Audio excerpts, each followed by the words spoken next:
Para o bom desenvolvimento nos vasos, as plantas têm que ter raízes superficiais. No caso desse jardim, nós escolhemos a pata de elefante e ela pode se desenvolver em vasos até 2 a 3 metros de altura com pouca profundidade. Um contraponto para essa pata de elefante, uma planta pequena que se chama Ripsalis, ideal para varandas de apartamentos. Já ao seu lado, um aspargo, uma planta de crescimento rápido e dá muito pouca manutenção. Praticamente só a rega mesmo e a adubação 2 vezes por ano.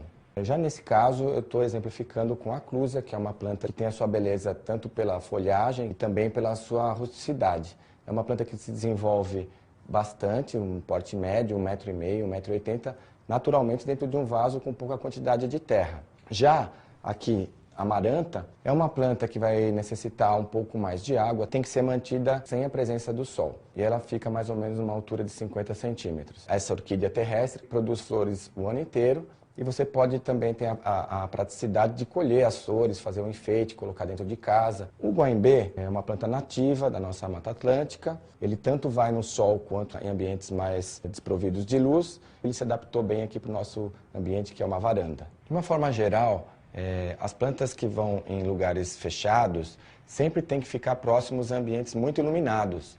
E, de preferência, receber uma pequena dose de luz por dia, de 2 a 3 horas. Isso é importante não só para o desenvolvimento inicial, mas para que ela perdure para sempre. Afinal de contas, a gente quer o nosso jardim sempre bonito. Essa é uma situação que mostra para a gente como é possível você ter arbustos de médio a grande porte dentro de vasos.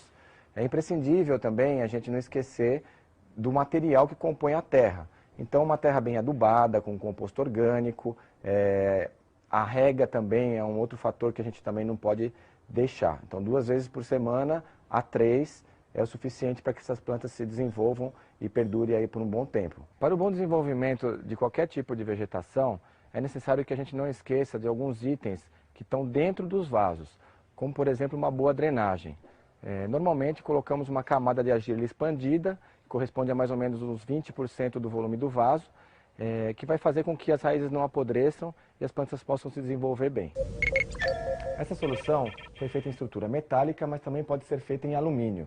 Ela compõe esse jardim e também pode ser transportada para dentro da sua residência. Nesse caso, eu utilizei a planta Ripsalis, que é uma planta pendente, que também pode ser colocada dentro da residência, e também as samambaias. Floreiras em madeira como esta também podem ser usadas para plantio. É importante que esse plantio seja feito em uma caixa galvanizada internamente e a floreira seja envolvida pela madeira, né? Tornando assim um cachepô.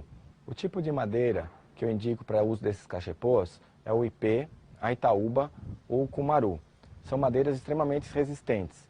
A manutenção dessas madeiras vai variar em função do seu uso. Se ela ficar no tempo, eu indico o uso de impermeabilizante para que dure mais. Se você quiser um aspecto mais envelhecido, você pode deixá-la ao natural.